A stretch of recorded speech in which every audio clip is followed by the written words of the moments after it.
Hello दोस्तों, हम लोग PYQ सीरीज़ कर रहे हैं। ये यूपी PCS का पेपर कर रहे हैं। ये 2019 का कुछ बचा हुआ पार्ट है, ठीक है, वो कर लेंगे। जो आगे आने वाले किसी भी अदर स्टेट में भी, जैसे PSC या फिर राजस्थान PCS, उत्तराखंड PCS, इन सब के लिए भी इम्पोर्टेंट होगा, क्योंकि जो PCS और IAS के पेपर होते हैं तो उससे रिपीट भी होते रहते हैं उसी स्टेट में या फिर अदर स्टेट में, या फिर आसपास से भी क्वेश्चन बनते रहते हैं, तो इसको करना ज़रूरी है। 2019 का पेपर है। चलिए स्टार्ट करते हैं। ये सूची कुछ पार्ट हम लोगों ने किया है, कुछ बचा हुआ है उसको करेंगे। सूची 1 को सूची 2 से मैच करना है, ठीक है। एक तरफ संधि है और एक तरफ डेट दिया हुआ है, उसको मैच करना है। तो इलाहाबाद की संधि कब हुई थी? तो इलाहाबाद की संधि हुई थी 1765 ईस्वी में, ठीक है। इलाहाबाद की संधि हुई थी 1765 ईस्वी में हुई थी। और मैंगलोर की संधि कब हुआ था? तो मैंगलोर का संधि हुआ था ये 1784 ईस्वी में। जो द्वितीय आंग्ल सिख हुआ था, तो मैंगलोर की संधि से ही इसको समाप्त किया गया था। तो 1784 ईस्वी में मैंगलोर का संधि हुआ था, 1784 में। और सालबाई की संधि कब हुई थी? तो सालबाई की संधि हुई थी 1782 ईस्वी में, ठीक है, 1782 में। सालबाई की संधि 1782 ईस्वी में, सी का पहला। और मद्रास की संधि हुई थी 1769 ईस्वी में, ठीक है, 1769 ईस्वी में मद्रास की संधि, जो आंग्ल मैसूर पहला आंग्ल मैसूर युद्ध हुआ था, तो जो 1767 से 69 ईस्वी तक चला था, 69 ईस्वी में मद्रास की संधि के द्वारा ही ये प्रथम आंग्ल सिख युद्ध समाप्त हुआ था, ठीक है, ध्यान रखेंगे। तो ए का चौथा, बी का दूसरा, सी का पहला और डी का तीसरा, तो सी आंसर हो जाएगा, ठीक है।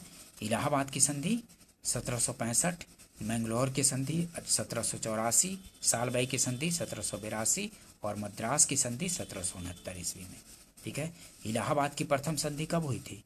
तो 12 अगस्त 1765 ईस्वी को हुई थी। यह संधि मुगल सम्राट शाह आलम द्वितीय तथा अंग्रेज गवर्नर क्लाइव के मध्य संपन्न हुई। इस संधि के तहत कंपनी को मुगल सम्राट शाह आलम द्वितीय से अस्थायी रूप से बंगाल, बिहार तथा उड़ीसा की दीवानी प्राप्त हुई।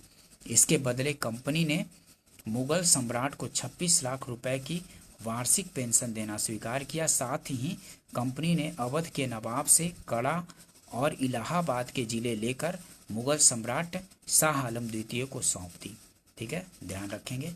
नेक्स्ट देखते हैं कि द्वितीय संधि 16 अगस्त 1765 ईस्वी को हुआ था। यह संधि क्लाइव एवं अवध के नवाब शुजा उदौला के मध्य संपन्न हुआ। इस संधि के तहत इलाहाबाद और कड़ा को छोड़कर अवध का शेष क्षेत्र नवाब को वापस कर दिया गया तथा नवाब द्वारा कंपनी को 50 लाख रुपए दिए जाने की बात स्वीकार की गई। कंपनी द्वारा अवध की सुरक्षा हेतु नवाब के खर्च पर एक अंग्रेजी सेना अवध में रखी गई। अब कंपनी को अवध में कर मुक्त व्यापार करने की छूट प्राप्त हो गई, ठीक है। अब कंपनी को अवध में कर मुक्त व्यापार करने की छूट प्राप्त हो गई, ध्यान रखेंगे इसको। मैंगलोर की संधि तो 1784 ईस्वी में हुआ। 1781 में हैदर अली और अंग्रेजों के बीच पोटानावा का युद्ध हुआ, जिसमें हैदर अली पराजित हुआ, लेकिन अंग्रेजों को इस सफलता का अधिक लाभ नहीं मिला, परंतु अंग्रेजों से युद्ध में मिली पराजय से उत्पन्न मानसिक क्षति व घायल होने के कारण 1782 ईस्वी में युद्ध करते हुए हैदर अली की मृत्यु हो गई। उसकी मृत्यु के बाद उसका पुत्र टीपू सुल्तान मैसूर का अगला शासक बना। हैदर अली की मृत्यु के बाद टीपू सुल्तान ने युद्ध जारी रखा, लेकिन इसी समय यूरोप की संधि के कारण फ्रांसीसी युद्ध से अलग हो गए और टीपू सुल्तान ने अंग्रेजों से मैंगलोर की संधि 1784 कर ली, ठीक है, ध्यान रखेंगे। मैंगलोर की संधि 1784 हो गया टीपू और अंग्रेजों के बीच द्वितीय आंग्ल मैसूर युद्ध में, ठीक है।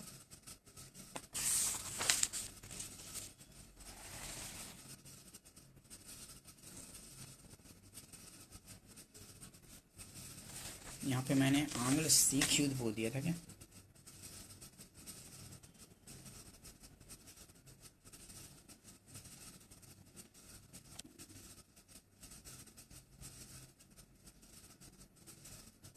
आंग्ल मैसूर युद्ध हुआ था ना, मद्रास की संधि, आंग्ल मैसूर युद्ध 1769 ईस्वी में पहला, ठीक है, समाप्त हुआ था इससे।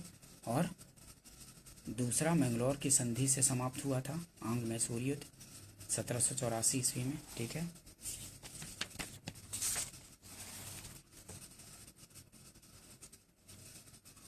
और सालबाई की संधि 1782 महादजी सिंधिया की मध्यस्थता से संपन्न हुई, जिसके तहत सालसेट व एल्फेंटा का क्षेत्र अंग्रेजों के पास रहने दिया गया और कंपनी ने पेशवा को पेंशन देना स्वीकार कर लिया, ठीक है, ध्यान रखेंगे। और मद्रास की संधि, तो मद्रास की संधि 1769 ईस्वी में हो गया था, ठीक है।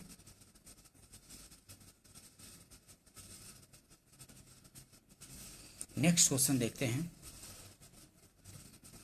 निम्नलिखित घटनाओं को काल क्रमानुक्रम में व्यवस्थित कीजिए और नीचे दिए गए कूटों से सही उत्तर चुनना है। तो पूना पैक्ट कब हुआ था? तो पूना पैक्ट हुआ था 1932 में, ठीक है, 1932 में हुआ पूना पैक्ट। गांधी इरविन समझौता कब हुआ था? तो गांधी इरविन समझौता हुआ था 5 मार्च 1931 को। और क्रिप्स मिशन कब आया था भारत? तो क्रिप्स मिशन 1942 में आया था ना, क्रिप्स मिशन 1942 में, मार्च में, ठीक है, मार्च में। और सविनय अवज्ञा आंदोलन कब हुआ था? तो सविनय अवज्ञा आंदोलन हुआ था 1930 में, ठीक है, सविनय अवज्ञा आंदोलन 1930 में हुआ था। तो काल क्रमानुसार लगाना है, तो इसमें हो जाएगा सबसे पहले 1930 में सविनय अवज्ञा आंदोलन, ठीक है, उसके बाद हो गया उसके बाद हो गया गांधी इरविन समझौता 5 मार्च 1931 को, उसके बाद पूना पैक्ट 1932 में, और फिर क्रिप्स मिशन 1942 में।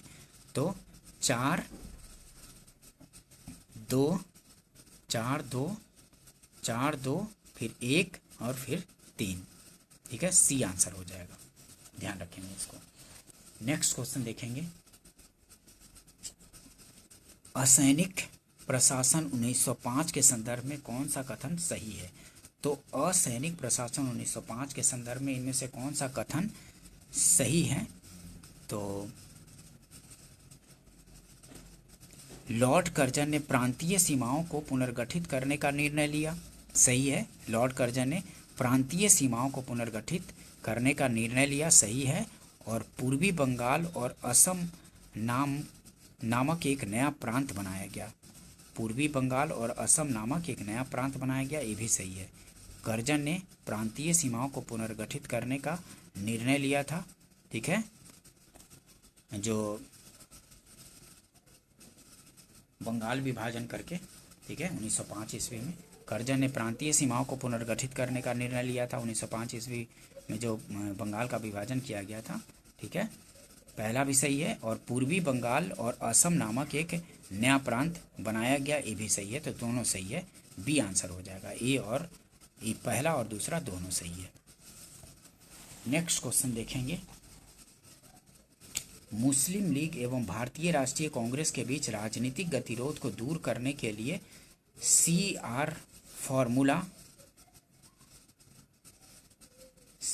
फॉर्मूला किसने बनाया था? तो चक्रवर्ती राजगोपालाचारी ने बनवाया था ना, राजगोपालाचारी ने, ठीक है, बी आंसर हो जाएगा। 1944 ईस्वी में राजगोपालाचारी फॉर्मूला आया था, CR फॉर्मूला। मुस्लिम लीग एवं भारतीय राष्ट्रीय कांग्रेस के बीच राजनीतिक गतिरोध को दूर करने के लिए CR फॉर्मूला किसने बनाया था? तो राजगोपालाचारी, सी राजगोपालाचारी ने बनवाया था, बी आंसर हो जाएगा। मुस्लिम लीग एवं भारतीय राष्ट्रीय कांग्रेस के बीच राजनीतिक गतिरोध को दूर करने के लिए CR फॉर्मूला राजगोपालाचारी ने बनाया था, जिसे राजाजी फॉर्मूला 1944 भी कहा जाता है। राजगोपालाचारी मद्रास के एक प्रभावशाली नेता थे, जो कांग्रेस और मुस्लिम लीग के मध्य समझौते के पूर्ण पक्षधर थे। 1944 में गांधी जी की स्वीकृति से उन्होंने कांग्रेस तथा मुस्लिम लीग के समझौते की योजना प्रस्तुत की, जो इस प्रकार है। मुस्लिम लीग भारतीय स्वतंत्रता की मांग का समर्थन करे, प्रांतों में अस्थायी सरकारों की स्थापना के कार्य में कांग्रेस की सहायता करे, युद्ध समाप्ति के पश्चात एक कमीशन उत्तर पूर्वी तथा उत्तर पश्चिमी भारत में उन क्षेत्रों को निर्धारित करे जहां मुस्लिम स्पष्ट बहुमत में है। इस क्षेत्र में जनमत सर्वेक्षण कराया जाए तथा उसके आधार पर तय किया जाए कि वह भारत में रहना चाहते हैं या नहीं। देश के विभाजन की स्थिति में आवश्यक विषयों यथा प्रतिरक्षा, वाणिज्य, संचार तथा आवागमन इत्यादि के संबंध में दोनों के मध्य संयुक्त समझौता किया जाए तथा इस योजना को पूरी तरह तभी लागू किया जाए जब अंग्रेज पूर्ण रूपेण सत्ता हस्तांतरित कर दें।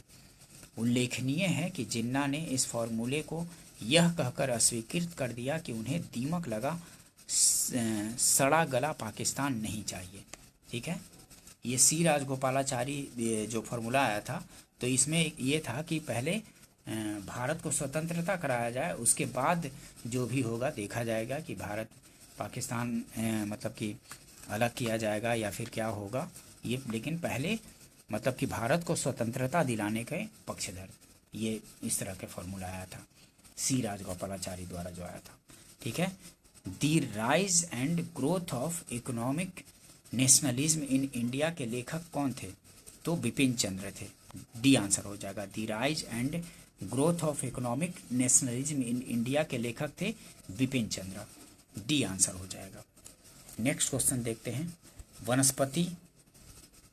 वनस्पति प्रकार और क्षेत्र, किस क्षेत्र में कौन सा वनस्पति है वो मैच करना है। तो माकवी वनस्पति कहाँ? तो माकवी वनस्पति भूमध्य सागर के तटीय क्षेत्र में, माकवी भूमध्य सागर के तटीय क्षेत्र में, और फिम्बस दक्षिण अफ्रीका में, फिम्बस बी का तीसरा फिम्बस, और चैपरेल कहाँ? तो चैपरेल मिलता है कैलिफोर्निया में। ठीक है, कैलिफोर्निया में। और मैटोरेल कहाँ? तो चिली में, मैटोरेल चिली में। तो ए का दूसरा, बी का तीसरा, सी का पहला और डी का चौथा, तो ए आंसर हो जाएगा। माकवी भूमध्य सागर के तटीय क्षेत्र में, फिम्बस दक्षिण अफ्रीका में, चैपरेल कैलिफोर्निया और मैटोरेल चिली में। ठीक है, ध्यान रखेंगे। नेक्स्ट क्वेश्चन देखते हैं। देश और राजधानी कौन सा किस देश की राजधानी है? राजधानी मैच करने के लिए इसको डायरेक्ट देख लेते हैं। उज्बेकिस्तान की राजधानी कहाँ है? तो उज्बेकिस्तान की कई बार राजधानी भी देशों का पूछ दिया जाता है। तो उज्बेकिस्तान का ताशकंद, तजाकिस्तान का दुशांबे, किर्गिस्तान का बिश्केक और तुर्कमेनिस्तान का अश्गाबाद है। इसके अश्गाबाद। नेक्स्ट क्वेश्चन देखते हैं। प्राकृतिक वनस्पति और क्षेत्र, कौन सा प्राकृतिक वनस्पति किस क्षेत्र में मिलते हैं? ठीक है, तो अधिजीवी वनस्पति कहाँ मिलते हैं? अधिजीवी तो भूमध्य रेखीय क्षेत्र में, अधिजीवी वनस्पति भूमध्य रेखीय क्षेत्र में। ठीक है, ए का दूसरा। और बबूल कहाँ मिलेगा? तो बबूल मिलेगा सहारा मरुस्थल वाले क्षेत्र में। ठीक है, सहारा मरुस्थल वाले क्षेत्र में। ए का, ये बी का तीसरा। और बायोबाब कहाँ मिलेगा? तो बायोबाब मिलेगा सवाना में। और देवदार कहाँ मिलेगा? तो देवदार मिलेगा भूमध्य सागरीय क्षेत्र में, देवदार भूमध्य सागरीय क्षेत्र में। ठीक है, डी का पहला, तो ए आंसर हो जाएगा। ए का दूसरा, बी का तीसरा, सी का चौथा और डी का पहला, ए आंसर हो जाएगा। ठीक है, अधिजीवी वनस्पति भूमध्य रेखीय क्षेत्र, बबूल सहारा, बायोबाब सावाना और देवदार भूमध्य सागरीय क्षेत्र में। नेक्स्ट क्वेश्चन देखते हैं। पिग्मी जनजाति, ये जनजाति और स्थान, कौन सा जनजाति कहाँ मिलेंगे? ये सुमेलित नहीं पूछ रहा है, इनमें से कौन सा सुमेलित नहीं है। ठीक है, तो पिग्मी कांगो बेसिन में पाया जाता है, सही है। अंगामी नागालैंड में, ये भी सही है। एनू जापान में, ये भी सही है। लेकिन खिरगिज सूडान में नहीं, ये मध्य एशिया में पाया जाता है। खिरगिज मध्य एशिया में, सूडान में नहीं। ठीक है, तो डी आंसर हो जाएगा। डी ही सुमेलित नहीं है, खिरगिज मध्य एशिया में पाया जाता है। नेक्स्ट क्वेश्चन देखेंगे। हिंद महासागर कई बड़ी शक्तियों का सैन्य अड्डा बन गया है। तो हिंद महासागर कई बड़ी शक्तियों का सैन्य अड्डा बन गया है, सही है। और हिंद महासागर से निकटवर्ती देशों को बहुत भौगोलिक राजनीतिक लाभ है। हिंद महासागर से निकटवर्ती देशों को बहुत भौगोलिक राजनीतिक लाभ है, तो ये भी सही है। तो ये ए और आर दोनों सही है, लेकिन व्याख्या सही नहीं करता है, तो बी आंसर हो जाएगा। ठीक है, व्याख्या सही नहीं। कथन ए और आर दोनों सही है, परंतु कारण आर कथन ए की सही व्याख्या नहीं करता, बी आंसर हो जाएगा। ठीक है, हिंद महासागर कई बड़ी शक्तियों का सैन्य अड्डा बन गया है, बिल्कुल सही। और हिंद महासागर से निकटवर्ती देशों को बहुत भौगोलिक राजनीतिक लाभ है। ठीक है, तो ये भी सही है। कथन और कारण दोनों सही है, लेकिन व्याख्या सही नहीं हुई। नेक्स्ट क्वेश्चन देखते हैं। मध्य भारत में स्थित पहाड़ियों का पश्चिम से पूर्व निम्नलिखित में से कौन सा सही क्रम है? तो पश्चिम से पूर्व तो पहले सतपुड़ा आएगा, फिर महादेव, फिर मैकाल, फिर छोटा नागपुर। ये सही सुमेल, सही ये क्रम है। पश्चिम से मतलब इधर पश्चिम से इधर पूर्व में। तो पहले पश्चिम में आएगा सतपुड़ा, उसके बाद आएगा महादेव, उसके बाद मैकाल, उसके बाद छोटा नागपुर सबसे पूर्व में आएगा। ठीक है, बी आंसर हो जाएगा।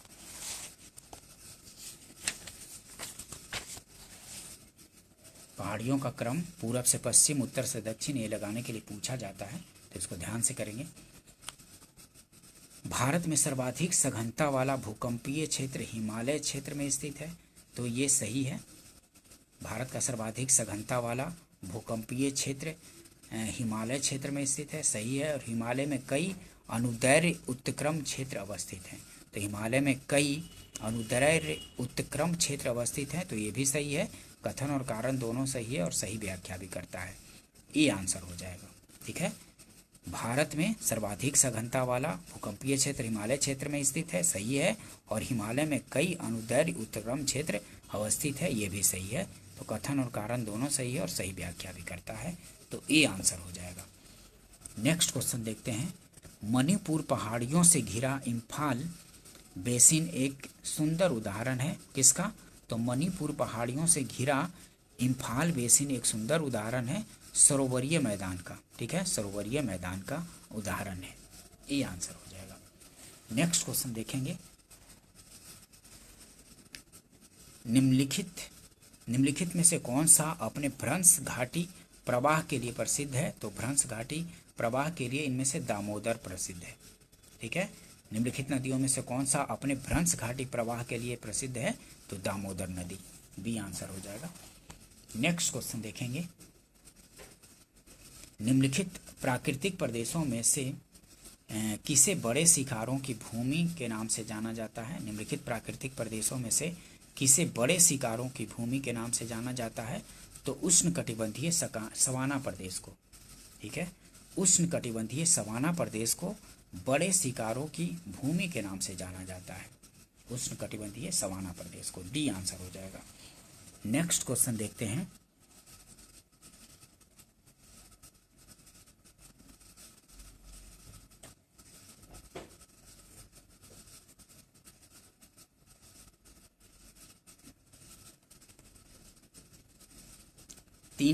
तीन स्टेटमेंट है। ठीक है, हिमालय पर्वत श्रेणी के संबंध में निम्नलिखित में से कौन सा कथन सही है?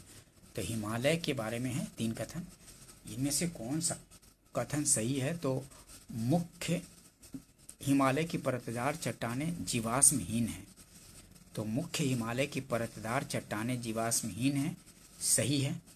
ठीक है, सही है ये। और लघु हिमालय की परतदार चट्टानों में समुद्री जीव जंतुओं के जीवाश्म मिलते हैं, तो लघु हिमालय की परतदार चट्टानों में समुद्री जीव जंतुओं के जीवाश्म मिलते हैं, तो ये सही है, ये भी सही है। और बाह्य हिमालय या शिवालिक हिमालय में मानव सभ्यता के अवशेष मिले हैं, तो बाह्य हिमालय या शिवालिक हिमालय में मानव सभ्यता के अवशेष मिले हैं, ये भी सही है। तो पहला, दूसरा और तीसरा तीनों सही है, तो डी आंसर हो जाएगा। 1, 2 और 3 तीनों सही है। ठीक है, ध्यान रखेंगे। नेक्स्ट क्वेश्चन देखते हैं। स्वेज नहर क्षेत्र में उत्तर से दक्षिण दिशा की ओर पड़ने वाली झीलों का सही क्रम स्वेज नहर क्षेत्र में, स्वेज नहर क्षेत्र में उत्तर से दक्षिण दिशा में पड़ने वाली झीलों का सही क्रम क्या है? तो सबसे पहले उत्तर में आएगा लेक मंजला, उसके बाद उसके दक्षिण में लेक टिम्मा, उसके बाद ग्रेट बीटर लेक और उसके बाद लिटिल बीटर लेक आएगा। ठीक है, तो डी आंसर हो जाएगा। ठीक है,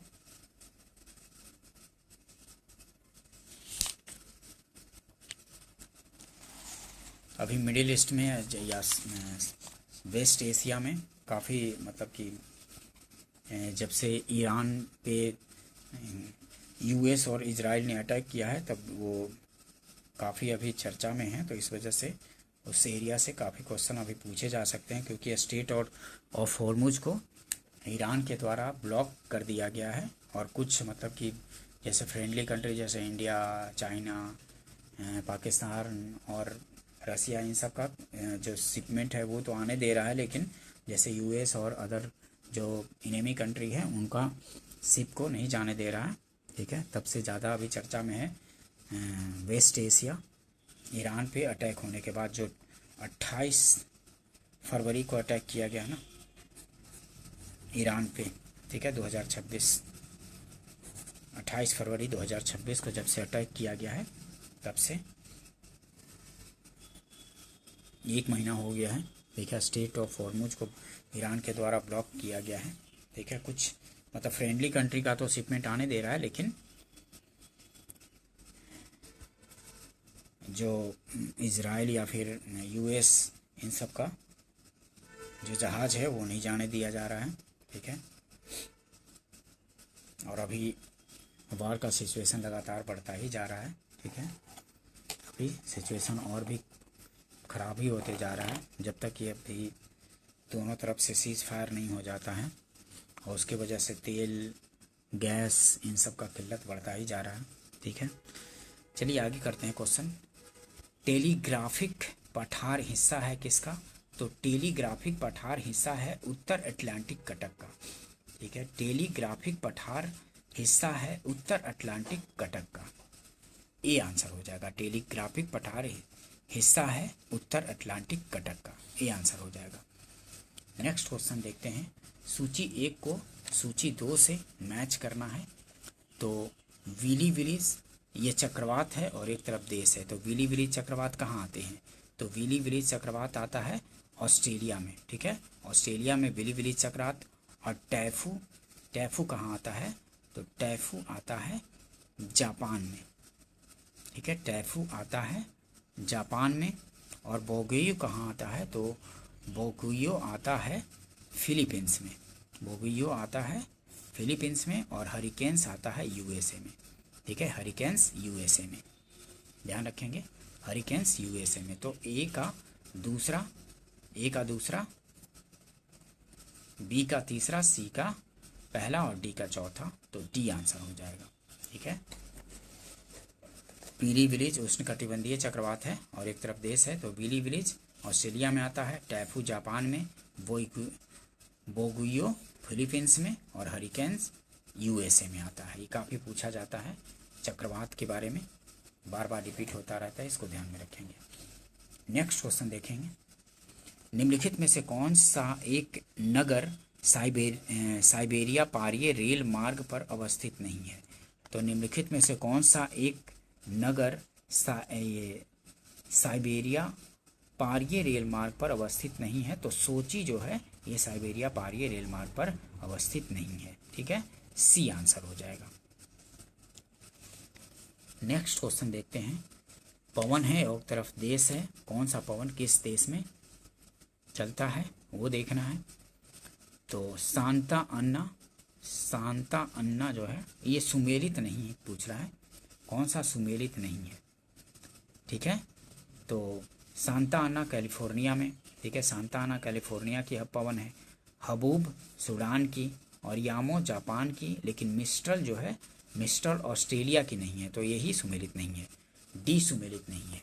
ठीक है, मिस्ट्रल ऑस्ट्रेलिया की नहीं है, ये मिस्ट्रल जो है आल्प्स पर्वत पर उत्पन्न होने वाली, ये फ्रांस में रोन नदी की घाटी में में से होकर भूमध्य सागर की ओर चलती है। ठीक है, मतलब कि ये देखा जाए तो यूरोप में चलती है मिस्ट्रल हवा, ना कि ऑस्ट्रेलिया में। ठीक है, फ्रांस में रोन नदी की घाटी से होकर भूमध्य सागर की ओर चलती है।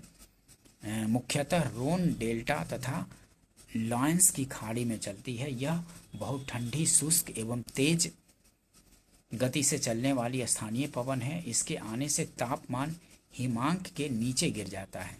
ठीक है, नेक्स्ट क्वेश्चन देखते हैं। कोयला क्षेत्र और अवस्थिति। कौन सा कोयला क्षेत्र कहाँ पे अवस्थित है वो देखना है। तो तालचीर कहाँ अवस्थित है? तो तालचीर अवस्थित है महानदी घाटी में। तालचीर अवस्थित है कोयला क्षेत्र, तालचीर ये महानदी घाटी में अवस्थित है। ठीक है, और कर्णपुरा कहाँ अवस्थित है? तो कर्णपुरा कोयला क्षेत्र जो है ये अवस्थित है दामोदर घाटी में। कर्णपुरा कोयला क्षेत्र जो है दामोदर घाटी में। और सिंगरौनी जो है, ये सिंगरौनी कहाँ अवस्थित है? तो सिंगरौनी सोन घाटी में स्थित है। सिंगरौनी सोन घाटी में। और सिंगरौली है, सिंगरौली सोन घाटी में। और सिंगरेनी है, ये है गोदावरी घाटी में सिंगरेनी। ठीक है, तो ए का चौथा, बी का पहला, सी का दूसरा और डी का तीसरा हो जाएगा। तो ए आंसर हो जाएगा। तालचीर महानदी घाटी, कर्णपुरा दामोदर घाटी, सिंगरौली सोन घाटी और सिंगरेनी गोदावरी घाटी में। नेक्स्ट क्वेश्चन देखेंगे। निम्नलिखित में से कौन सी एक चोटी भारत में अवस्थित नहीं है? तो इनमें से कौन सी चोटी भारत में अवस्थित नहीं पूछ रहा है। तो कुर्ला मंधाता चोटी जो है ये भारत में अवस्थित नहीं है।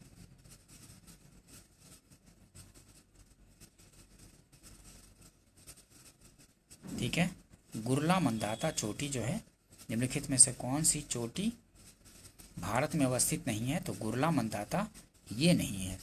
निम्नलिखित में से गुरला मंदाता चोटी या पर्वत भारत में अवस्थित नहीं है। तिब्बत में स्थित मानसरोवर झील, जिसके एक ओर कैलाश पर्वत व दूसरी ओर गुरला मंदाता पर्वत तिब्बत स्थित है, तिब्बत में है। यह पर्वत हिमालय पर्वत श्रेणी का ही एक पर्वत है, इसलिए कथन ए सही है। नमचा पर्वत तिब्बत के दक्षिण पूर्व और अरुणाचल की सीमा के पास स्थित है। ठीक है, कामेट पर्वत उत्तराखंड के गढ़वाल क्षेत्र में तथा नंगा पर्वत भारत के जम्मू एवं कश्मीर पाक अधिकृत क्षेत्र में अवस्थित है। ठीक है, तो गुरला मंदाता जो है ये तिब्बत वाले एरिया में है, भारत में नहीं है, ध्यान रखेंगे इसको। नेक्स्ट क्वेश्चन देखते हैं। भारत के उत्तर पश्चिमी मैदान में पश्चिमी विक्षोभ से जाड़े में होने वाली वर्षा की मात्रा क्रमशः कम होती जाती है। तो पश्चिम से पूर्व की ओर कम होती जाती है। ठीक है, जो पश्चिमी विक्षोभ से आती है तो पश्चिम की ओर से आती है, तो पश्चिम से पूर्व की ओर घटती जाती है। ठीक है, कम होती जाती है। बी आंसर हो जाएगा। भारत के उत्तर पश्चिमी मैदान में पश्चिमी विक्षोभों में जाड़े में होने वाली वर्षा की मात्रा क्रमशः कम होती जाती है। तो इधर से ही आती है, ऐसे भारत में ऐसे प्रवेश करती है पश्चिम से, तो पश्चिम से पूर्व की ओर घटती जाएगी। ठीक है, जैसे जैसे आगे बढ़ेगी वैसे घटती जाएगी। नेक्स्ट क्वेश्चन देखते हैं, तो कौन सा बी आंसर हो जाएगा। नेक्स्ट क्वेश्चन देखते हैं। निम्नलिखित में से किस नदी के ऊपरी मार्ग में मीठा जल का निम्नलिखित में से किस नदी के ऊपरी मार्ग में मीठा जल का परंतु निचले भाग में खारे जल का प्रवाह मिलता है? तो ऊपरी भाग में मीठा जल और निचले भाग में खारे जल का प्रवाह तो लूनी नदी में मिलता है, लूनी नदी में मिलता है। ठीक है, निम्नलिखित में से किस नदी में ऊपरी मार्ग में मीठा जल का परंतु निचले भाग में खारे जल का प्रवाह मिलता है? तो लूनी नदी में मिलता है। बी आंसर हो जाएगा। ठीक है, लूनी नदी में। नेक्स्ट क्वेश्चन देखते हैं। मोरी बंद डेल्टा निम्नलिखित में से किस डेल्टा का एक उप विभाग है? तो बंगाल डेल्टा विभाग है। मोरी बंद डेल्टा निम्नलिखित में से किस डेल्टा का एक उप विभाग है? तो बंगाल का एक उप विभाग है मोरी बंद डेल्टा। सी आंसर हो जाएगा। नेक्स्ट क्वेश्चन देखते हैं।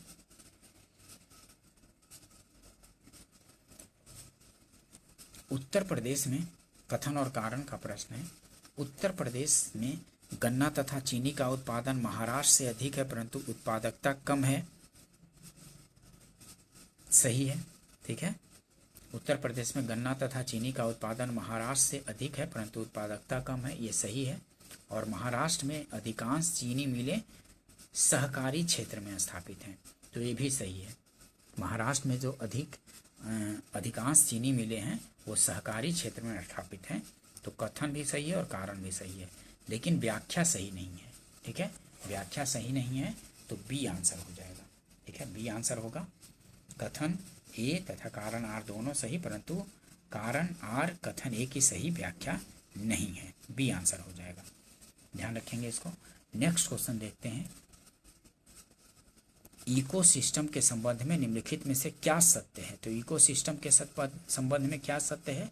तो उत्पादक प्राथमिक उपभोक्ता से अधिक है। तो उत्पादक प्राथमिक उपभोक्ता से अधिक है, बिल्कुल सही है। सी आंसर हो जाएगा। प्राथमिक उपभोक्ता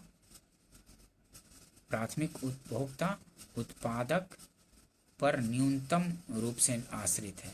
तो प्राथमिक उपभोक्ता उत्पादक पर न्यूनतम रूप से आश्रित है? नहीं, इसी पे तो आश्रित होता है प्राथमिक उपभोक्ता उत्पादकों से संख्या में अधिक होते हैं। प्राथमिक उपभोक्ता उत्पादकों से संख्या में अधिक होते हैं? नहीं, ये भी सही नहीं है। और द्वितीयक उपभोक्ता अधिकतम होने के साथ साथ बहुत ही शक्तिशाली है, तो ये भी सही नहीं है। सी आंसर हो जाएगा। उत्पादक प्राथमिक उपभोक्ता से अधिक है, सी आंसर होगा, ठीक है। जैसे देखिए इकोसिस्टम के संबंध में विकल्प सी सत्य है। उत्पादक प्राथमिक उपभोक्ता से अधिक है, ठीक है। उत्पादक जो है प्राथमिक उपभोक्ता से अधिक है। उत्पादकों के अंतर्गत हरे पेड़ पौधे एवं शैवाल आते हैं जो सूर्य के प्रकाश की उपस्थिति में सरल अजैविक पदार्थों से अपना भोजन बना सकते हैं। अर्थात ऐसे जीव जो स्वयं अपना भोजन बना सकते हैं स्वपोषी अथवा उत्पादक कहलाते हैं। पृथ्वी के सभी जीव आहार के लिए प्रत्यक्ष या अप्रत्यक्ष रूप से उत्पादकों पर ही निर्भर हैं। अतः सूर्य से उत्पादकों की ओर और फिर उपभोक्ता की ओर ऊर्जा का प्रवाह एक दिशीय होता है। इनकी संख्या पारिस्थितिकी तंत्र में सर्वाधिक पाई जाती है। उपभोक्ता को उनकी खाद्य श्रृंखला के आधार पर 3 चरणों में विभक्त किया जाता है, ठीक है। प्राथमिक उपभोक्ता, द्वितीयक उपभोक्ता और तृतीयक उपभोक्ता, ठीक है। प्राथमिक उपभोक्ता में क्या? तो यह उपभोक्ता जो अपने भोजन के लिए पौधों पर निर्भर कर रहता है। प्राथमिक उपभोक्ता शाकाहारी कहलाता है, जैसे चरने वाले पशु, बकरी, खरगोश, ऊंट आदि। और द्वितीय उपभोक्ता वह उपभोक्ता जो पोषण के लिए शाक भक्षी या अन्य प्राणियों पर निर्भर होता है, जैसे सांप, भेड़िया, ठीक है। वह उपभोक्ता जो पोषण के लिए शाक भक्षी या अन्य प्राणियों पर निर्भर होता है। और तृतीयक उपभोक्ता शीर्ष मांस भक्षी। इसमें वे उपभोक्ता आते हैं जो प्राथमिक एवं द्वितीयक उपभोक्ता को अपना आहार बनाते हैं, जैसे बाज, बड़ी शार्क, शेर, बाघ आदि। नेक्स्ट क्वेश्चन देखते हैं। सुपोषण के संदर्भ में निम्नलिखित में से कौन सा कथन सही है? तो सुपोषण के संदर्भ में यह जल निकाय के पोषक तत्व संवर्धन की घटना है। तो बिल्कुल सुपोषण में जल निकाय के पोषक तत्व में संवर्धन होता है, संवर्धन की घटना है। और यह जल में घुलित ऑक्सीजन को कम करता है, तो ये भी सही है। यह जल में घुलित ऑक्सीजन को कम कर देता है, तो 1 और 2 दोनों सही है, तो सी आंसर हो जाएगा। सुपोषण के संदर्भ में निम्नलिखित में से कौन सा कथन सही है? तो यह जल निकाय के पोषक तत्व संवर्धन की घटना है, सही है। और यह जल में घुलित ऑक्सीजन को कम करता है। तो ये भी सही है, पहला और दूसरा सही है, और ठीक है दोनों सही है, पहला और दूसरा दोनों सही, तो सी आंसर हो जाएगा। ठीक है, ये क्वेश्चन बार बार रिपीट होता है, सुपोषण यूट्रोफिकेशन वाला। ठीक है, सुपोषण या यूट्रोफिकेशन जब घरेलू कूड़ा करकट अपशिष्टों, नाइट्रोजन और फॉस्फेट की बहुलता वाले उर्वरक के अंश, भूस्राव और औद्योगिक कचरा जल निकायों में पहुंचता है तो जल निकायों में बड़ी तीव्रता से पोषकों की वृद्धि होती है। जल में अधिक पोषक समृद्धि होने से डकवीड, वाटर हायसिंथ जलकुंभी, फाइटोप्लैंक्टन, पादप प्लवक और दूसरी जलीय वनस्पतियों तथा सूक्ष्म जलीय जीवों की वृद्धि होती है, जिसके कारण जल में घुली हुई ऑक्सीजन की मांग बढ़ जाती है। पोषक तत्वों की अधिकता से शैवालों की तीव्र वृद्धि होती है, जिससे सूर्य का प्रकाश जलीय पौधों तक नहीं पहुंच पाता और उनकी मृत्यु होने लगती है।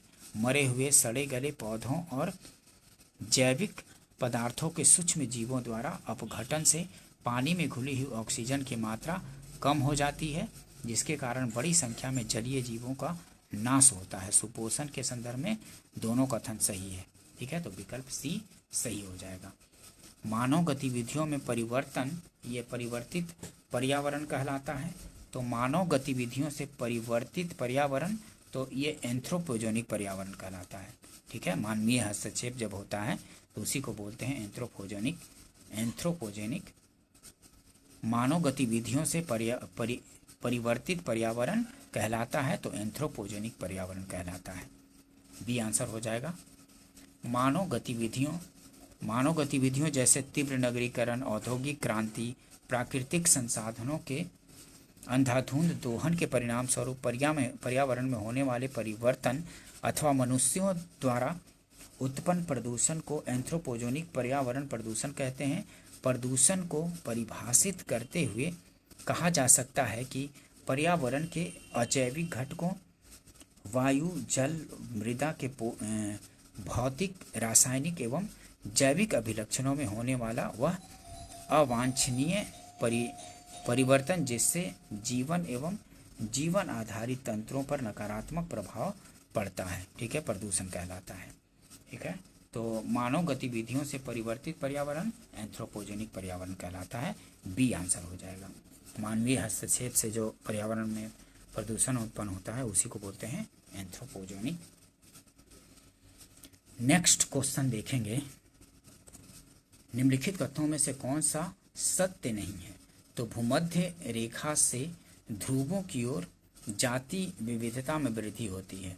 भूमध्य रेखा से ध्रुवों की ओर बोल रहा है कि जाति विविधता में वृद्धि होती है।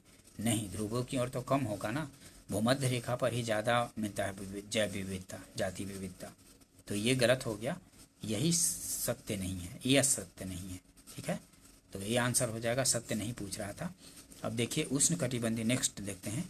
उष्ण कटिबंधीय शीतोष्ण क्षेत्रों की अपेक्षा अधिक जातियों को आश्रय देते हैं, तो ये सही है। उष्ण कटिबंध शीतोष्ण क्षेत्रों की अपेक्षा अधिक जातियों को आश्रय देते हैं, सही है। और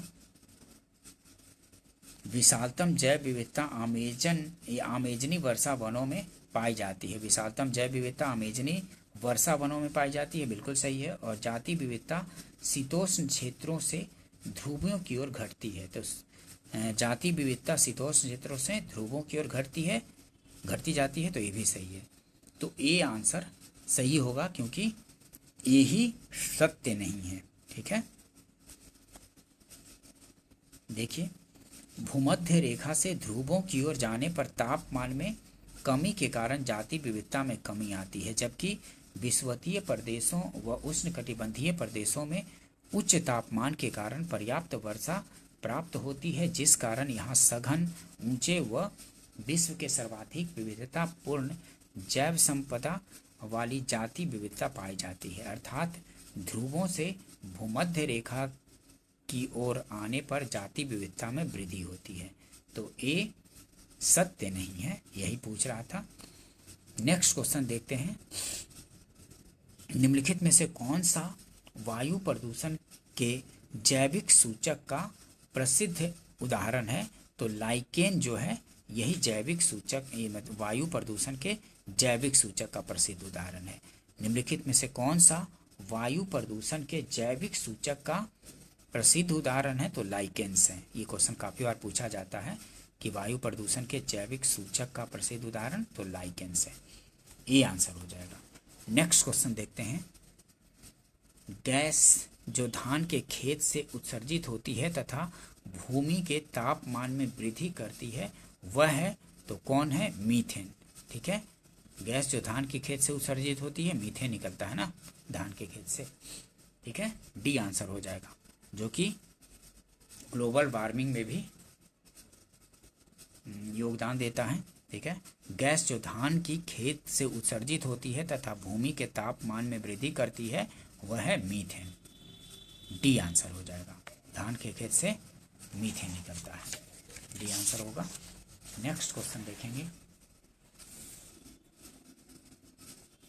निम्नलिखित घटनाओं को उनके प्रारंभ के काल क्रमानुक्रम में व्यवस्थित कीजिए। नीचे दिए गए कोड से सही उत्तर चुनिए। तो वन्य जीव संरक्षण अधिनियम कब आया था? तो वन्य जीव संरक्षण अधिनियम आया था 1972 का है। वन्य जीव संरक्षण अधिनियम 1972 का। और जैव विविधता अधिनियम, तो जैव विविधता अधिनियम है 2002 का है, जैव विविधता अधिनियम। ठीक है, प्रोजेक्ट टाइगर कब का है? तो 1973 का है प्रोजेक्ट टाइगर। ठीक है, प्रोजेक्ट टाइगर 1973 का। और प्रोजेक्ट हाथी कब का है? तो प्रोजेक्ट हाथी 1992 का है, 1992 का। ठीक है, 1992 का है प्रोजेक्ट हाथी।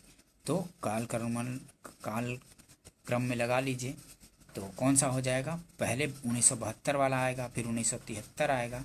तो 1972 में वन्य जीव संरक्षण अधिनियम तो पहला, फिर 1973 प्रोजेक्ट टाइगर वाला 1973 में, फिर 1992 में चौथा प्रोजेक्ट हाथी, और फिर 2002 में जैव विविधता अधिनियम।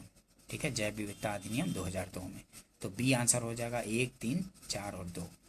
ध्यान रखेंगे इसको। वन्य जीव संरक्षण काफ़ी बार पूछा जाता है, रिपीट काफ़ी होता है, इसको ध्यान रखेंगे। ठीक है, क्रम भी लगाने के लिए, या फिर ऐसे भी पूछ देता है प्रोजेक्ट टाइगर कब का है, प्रोजेक्ट हाथी कब का है, जैव विविधता अधिनियम कब लाया गया, या वन्य जीव संरक्षण अधिनियम कब का है। ठीक है, ध्यान रखेंगे इसको। तो वन्य जीव संरक्षण अधिनियम 1972 में, प्रोजेक्ट टाइगर 1973 में, प्रोजेक्ट हाथी 1992 में, जैव विविधता अधिनियम 2002 में। ठीक है, ध्यान रखेंगे इसको, काफ़ी बार रिपीट होता है, हर स्टेट में तो रिपीट होता है। पर्यावरणीय कुजनेट्स वक्र पर्यावरणीय क्षति एवं प्रति व्यक्ति जीडीपी के मध्य संबंध दर्शाता है। इस पर्यावरणीय कुजनेट्स वक्र का आकार किस प्रकार का होता है? तो उल्टा यू आकार का होता है। ये आंसर हो जाएगा। पर्यावरणीय कुजनेट्स वक्र पर्यावरणीय क्षति एवं प्रति व्यक्ति जीडीपी के मध्य संबंध दर्शाता है। इस पर्यावरणीय कुजनेट्स वक्र का आकार किस प्रकार का होता है? तो उल्टा यू आकार का होता है। ये आंसर हो जाएगा। नेक्स्ट क्वेश्चन देखेंगे। निम्नलिखित में से कौन सा एल्बिडो से संबंधित है? तो एल्बिडो जो है वापसी की शक्ति से है। ठीक है, एल्बिडो जो है वापसी की शक्ति, यही है एल्बिडो। ठीक है, जो सूर्य से जो प्रकाश, सूर्य से जो ऊर्जा आता है और जो पृथ्वी से जो वापस भेजा जाता है, वही मतलब कि वापसी की शक्ति की वो दर्शाता है। ठीक है, वापसी की शक्ति एल्बिडो। निम्नलिखित में से कौन सा एल्बिडो से संबंधित है? तो वापसी की शक्ति से संबंधित है एल्बिडो। डी आंसर हो जाएगा। देखिए एक्सप्लेनेशन से पता चलेगा। एल्बिडो से संबंधित विकल्प डी अर्थात वापसी की शक्ति है। एल्बिडो किसी भी वस्तु की सतह पर पहुंचने वाली विकिरण ऊर्जा के जितने भाग का वापस परावर्तन हो जाता है उसे एल्बिडो या परावर्तिता कहते हैं। जमी हुई बर्फ का एल्बिडो उच्च होगा, मतलब जो जमी हुई बर्फ होगा उसका एल्बिडो सबसे अधिक होता है, जिसका अर्थ है वह सौर विकिरण को अंतरिक्ष में परावर्तित करती है, जबकि हरित क्षेत्रों जैसे वनों एवं मैदानों का एल्बिडो निम्न होगा। यह दो कारकों पर निर्भर करता है, सतह की प्रकृति तथा विकिरण के आपतन कोण पर। नेक्स्ट क्वेश्चन देखते हैं। गहरी कार्बन वेधशाला DCO के संबंध में निम्नलिखित में से कौन सा कथन सही है? तो गहरी कार्बन वेधशाला के संबंध में निम्नलिखित में से कौन सा कथन सही है? दो कथन दिया गया है। तो यह वैश्विक अनुसंधान कार्यक्रम पृथ्वी पर कार्बन की भूमिका को आगे बढ़ाने के लिए है। यह वैश्विक अनुसंधान कार्यक्रम पृथ्वी पर कार्बन की भूमिका को आगे बढ़ाने के लिए है, तो सही है। यह गहरी माइक्रोबियल पारिस्थितिक तंत्र के क्षेत्रीय अवलोकन के लिए है। यह गहरी माइक्रोबियल पारिस्थितिकी तंत्र के क्षेत्रीय अवलोकन के लिए है, तो ये भी सही है, पहला भी सही, दूसरा भी सही, तो सी आंसर हो जाएगा। 1 और 2 दोनों सही है। ठीक है, नेक्स्ट क्वेश्चन देखते हैं निम्नलिखित में से कौन सा सुमेलित नहीं है? तो इनमें से सुमेलित क्या नहीं है? तो क्योटो प्रोटोकॉल जल संरक्षण से नहीं, क्योटो प्रोटोकॉल जल संरक्षण से नहीं है। क्योटो प्रोटोकॉल में कार्बन डाइऑक्साइड से संबंधित है ना। ठीक है, कार्टेजेना प्रोटोकॉल बायोसेफ्टी से सही है। स्टॉकहोम सम्मेलन अनवरत जैविक प्रदूषण से, ये भी सही है। मॉन्ट्रियल प्रोटोकॉल ये ओजोन परत के संरक्षण से था, मॉन्ट्रियल प्रोटोकॉल ये भी सही है। लेकिन क्योटो प्रोटोकॉल जल संरक्षण से नहीं संबंधित है, तो डी आंसर हो जाएगा। देखिए, क्योटो प्रोटोकॉल से जुड़ा एक अंतर्राष्ट्रीय समझौता है। क्योटो प्रोटोकॉल UNFCCC से जुड़ा एक अंतर्राष्ट्रीय समझौता है जो अंतर्राष्ट्रीय रूप से बाध्यकारी उत्सर्जन कटौती लक्ष्यों को पार्टियों हेतु प्रतिबद्ध करता है, जिसका उद्देश्य स्थिरीकरण और ग्रीन हाउस गैसों की सांद्रता के पुनर्निर्माण से जलवायु प्रणाली पर मानव जीवन के हानिकारक प्रभाव को रोकना है, न कि जल संरक्षण को। ठीक है, ध्यान रखेंगे। दोस्तों, अगर सेशन पसंद आया हो तो इसको लाइक कीजिए, अपने फ्रेंड सर्कल में शेयर भी कर दीजिए, और आपने अगर study for government jobs channel को सब्सक्राइब नहीं किया है तो इसको सब्सक्राइब भी कर लीजिए, ताकि इस तरह के इंपॉर्टेंट वीडियो आप लोग को मिलता रहे और आपकी तैयारी और भी बेहतर होते चले। ठीक है दोस्तों, मिलते हैं नेक्स्ट वीडियो में। वीडियो देखने के लिए थैंक यू दोस्तों।